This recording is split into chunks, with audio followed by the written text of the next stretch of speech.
Hello জনগণ, কেমন আছেন সবাই? আজকে আরও একটা নতুন গল্প নিয়ে আপনাদের সামনে হাজির হলাম। আজকের গল্পটা অত্যন্ত ইউনিক এবং রোমাঞ্চকর একটি গল্প।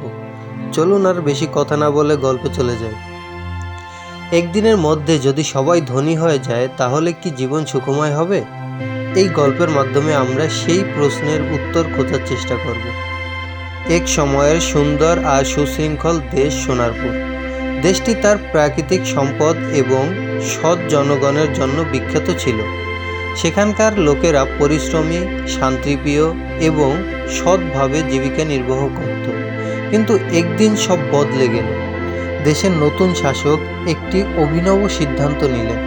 তিনি ঘোষণা করলেন, আমাদের জনগণ দরিদ্র থাকবে কেন?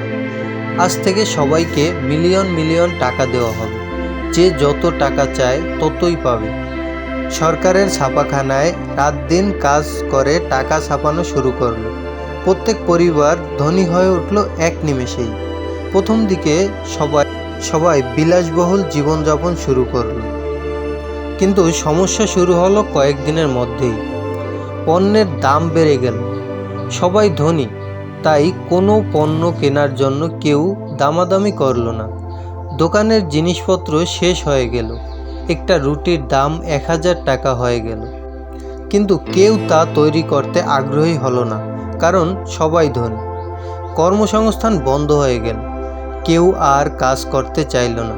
শ্রমিক, কৃষক, ডাক্তার সবাই নিজেদের ধনী ভেবে বসে থাকলো। হাসপাতাল বন্ধ হয়ে গেল। স্কুলে তালা ঝুলল। ক্ষুধা আর হাহাকার। কৃষকেরা চাষ বন্ধ করায় খাদ্যের অভাব দেখা দিল। পয়সা থাকা সত্ত্বেও মানুষ খাবার কিনতে পারছিল না। ক্ষুধার জ্বালায় মানুষ বিক্ষুব্ধ হয়ে উঠল। নৈরাজ্যে শুরু। সোনারপুরের মানুষ একে অপরকে লুট করতে শুরু করলো। বিলাসবহুল গাড়ি বাড়ি থাকা সত্ত্বেও তাদের মধ্যে হিংসা বাড়তে লাগলো। দেশের শাসক এই দুর্যোগ দেখে হতবাক হয়ে গেলেন।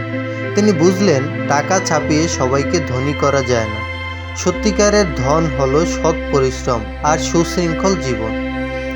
অবশেষে তিনি নতুন নিয়ম চালু করলেন।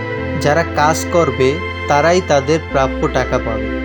ধীরে ধীরে সোনারপুর আবার তার পুরনো রূপে ফিরে গেল।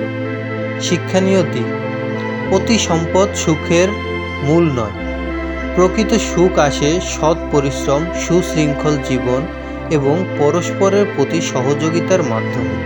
শেষ কথা, এই গল্প থেকে আমরা শিখি যে টাকা জীবনের সমস্যা সমাধান করতে পারে না, বরং সঠিক মূল্যবোধ ও কর্মের গুরুত্ব বুঝতে পারাই হলো প্রকৃত ধনী হওয়ার মন্ত্র।